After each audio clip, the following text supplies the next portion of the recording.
Hello YouTube, Kyle from Team Firefly, and who do we have and what'd you do this weekend? Andrew Wiggins, and I got top 64 at Nats, and I lost in top 64 to U-Bell to a brick in game 3. So, it is what it is.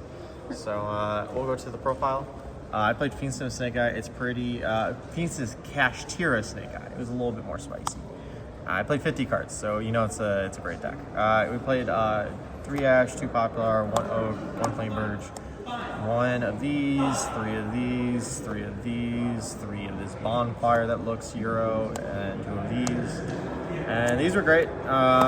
You know what Snake Eyes does, it's broken, unfortunately. And then you got the Fiendsmith stuff. This stuff is also just broken. Bridges, any 2 monsters bridges into this, and it sets up Appaloosa before you have to do many other combos in some scenarios. And it's just a great engine. Also, the monster removal effect comes up a lot, and just the links being equipped to send free with Oak and Ash is also just crazy. And then for the Kashtira part, I played 2 Unicorn, 1 Fenrir, 1 Birth, and then 1 Planet. Going forward, I think these 2 actually get cut, and I still play the Unicorn as like a 3 of. I don't want to lose to Droll, and if you just summon this first, it puts a lot of your pressure on your opponent. And a lot of times when it came out today was Unicorns just ripped the Requiem out of their extra deck, and then they couldn't really bridge into Fiendsmith anymore. So it worked out a lot. And then Birth is also crazy. There was one point today where I got hand trapped to death, and my end board was like this, and IP. And my opponent just activated the Fiendsmith, got Tractus, and then activated Tractus, discard Lori, and activated Lori, and then on res, like it was Lori Chainlink 1, and I just Birth Chainlink 2, banished all 3. And then he scooped. So he didn't understand how that worked. So that was like round 2 or something, but it still worked out. But yeah, these cards were good. They mostly get sided out going second just for more like board breakers and hand traps, but going first, these are really, really good. Do you take them all out going second? Sometimes it all depends on the matchup. Against Snake Eyes, like Snake Eyes Fiendsmith, I do, just because I need more room for deciding other things, and it never really punished me for it. Sometimes I side out just like the Fenrir and the Planet. I just keep the Unicorns and the Birth in, but it worked out. And then I was just like, Moltomi's not a real card, and I got Moltomi'd once, and he drew 0 cards because I bricked. So it was great. I don't think that card's real. Card's not that great. And then to hand traps, we play 15. I play 3 Nib, 3 Effect Veiler, 3 Droll, 3 Ash, and 3 Imperm. And then along with other non-engine, I played 3 Droplet, 2 Triple Tack, and then 1 Called By.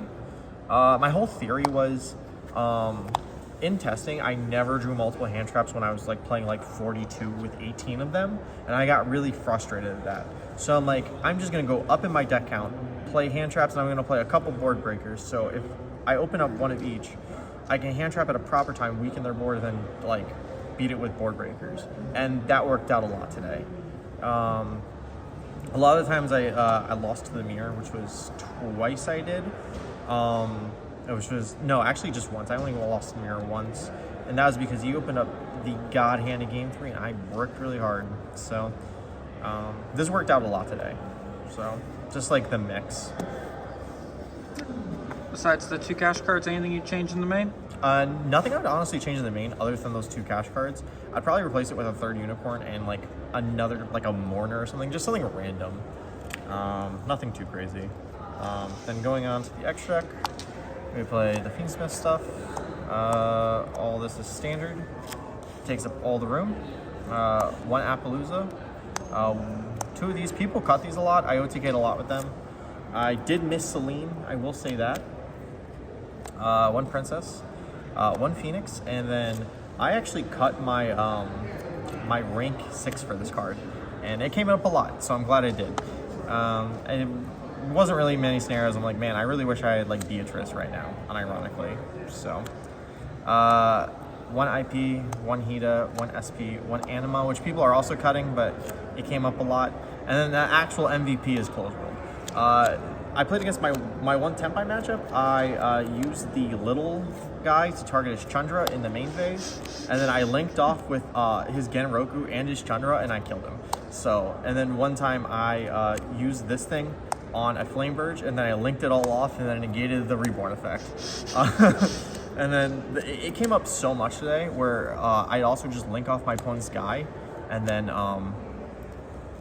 I'd link off my opponent's guy, and then I would just negate the Fiendsmith coming back, and it won me the game. So, very good. Also, this thing's immune to your opponent's nib. Very also important. And then going to the side deck, you play 3 skill drain because it's a broken card. I did not draw it once today. So, actually no, I did. I drew it once in round 8 and it kind of won me the game. But that was it. I sided in every time going first, which is like maybe the negative of playing 50, but it's whatever. 3D Crow, this card was really good, really solid. The back row hate, which came in pretty much every game too because everyone's siding floodgates.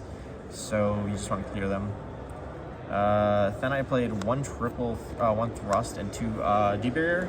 The logic is against the shifter decks, they're normally primarily 1 of the XYZ types, so are 1 extra deck summoning type. So I just wanted to, if they shifter me, I set this and then I survive and I kill them on the next turn, which it never came up, but debarrier did. It came up against Ritual Beast and it came up against Tempai, and it was really strong in both scenarios, so I am 100% glad I played it. And the last card is 3 Metal Tronus. This card is broken. Going first in the Snake Eye, it is great. You just take out your Imperm Storm, it's just straight up a better Imperm. Going second, it clears Appaloosa's eyepiece and gives you a body. It's also very good.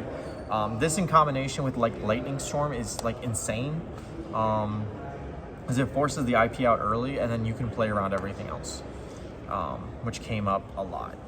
The only negative is it can get Ash Blossom, but it actually worked out for me one time, where they ashed this, and then I had Skill Drain anyway, which is the one game I drew it, and then I summoned Snake Eyes Ash, and he did not have the Ash Blossom for the Snake Eyes Ash when I tried to resolve it, so it worked out. But past that, I got top 64. It is my first Nats top, so I'm very happy with how I did, and I'm happy how the team honestly did in total. So, Any shoutouts? Oh yeah, shout out to Team Interstellar. They've been supporting me all throughout the weekend, and they just been absolutely great. I love everyone on the team.